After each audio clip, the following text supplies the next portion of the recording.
Hi, good evening. My name is Rosalinda, and today I'm going to be talking to you about how to create a culturally responsive classroom with while teaching children as with English as their second language. I want to make sure that we're building strong partnerships between home and school connections as well for all students to be able to succeed. And ways that we can do this is by including the students' values and cultures to our classroom, being able to have things that they can identify with as they are in school, which can be multicultural books. It could be multicultural items that may be similar to what they have at home. We also want to make sure that each different cultures' perspectives are introduced in the lessons, and that we can learn from each other. We also want to make sure that we're developing a cultural um,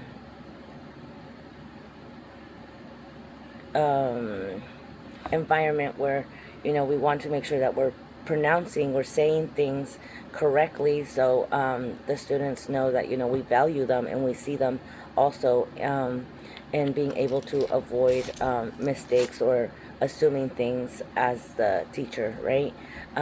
Also, creating an inclusive classroom can be many things. Can be including multilingual signage. It can be visual aids. It could be sentence starters, partnering activities that can definitely help partner and make things easier for the students to be able to work together.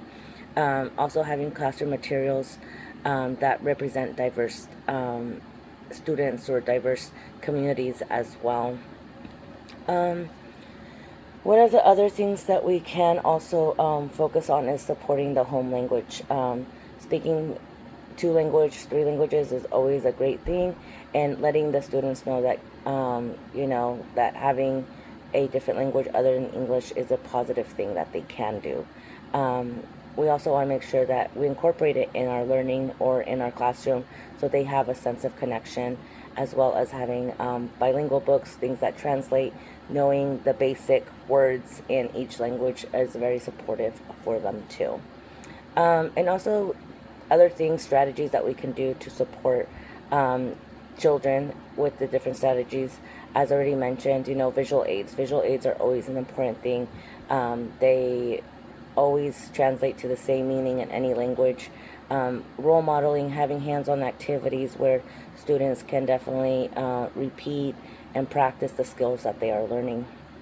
Having extra time for them to process it. Like sometimes students are not going to be able to just know right away. So it does take a minute. It does take patience, and to be able to see where they're at, see what they can do, and see what is needed next.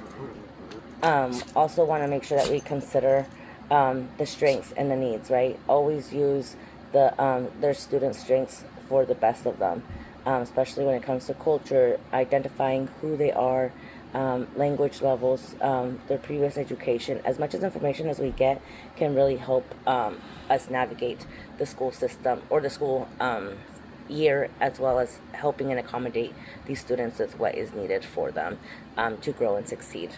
One of the other things is also, supporting their social emotional needs, understanding that, it's a new language, they're getting frustrated, they need that extra time to really be able to um, develop, as well as to be able to comprehend the language in a new lessons and teachings that they're doing. We can celebrate the little things, celebrate the progress, celebrate the fact that they learned a new word, or I always think about celebrating like the little things. Like maybe yesterday they cried 4 times while trying to do an assignment because they were getting frustrated, but then today, like they had one meltdown. So it's like, it's like, oh, you know what, you're getting better, it's happening. And we want them to know that it's okay. Like it's not going to come easy. It is hard, but the more we practice, the more we try, the better we will succeed. And then once we have all those things that we have learned from the students, we have learned from parents, we want to make sure that we're continuously having the home and school connections, and things that we can bridge together is going to be including the family, including their language, their traditions, their stories. Um, every culture not every culture, but most cultures have a similar story of the Three Little Pigs, or they have a similar story of Little Red Riding Hood. It might not be the same version, and it might have something that has to do with, you know, their country they're from, and that can also be some of the things that you can incorporate in the classroom as well.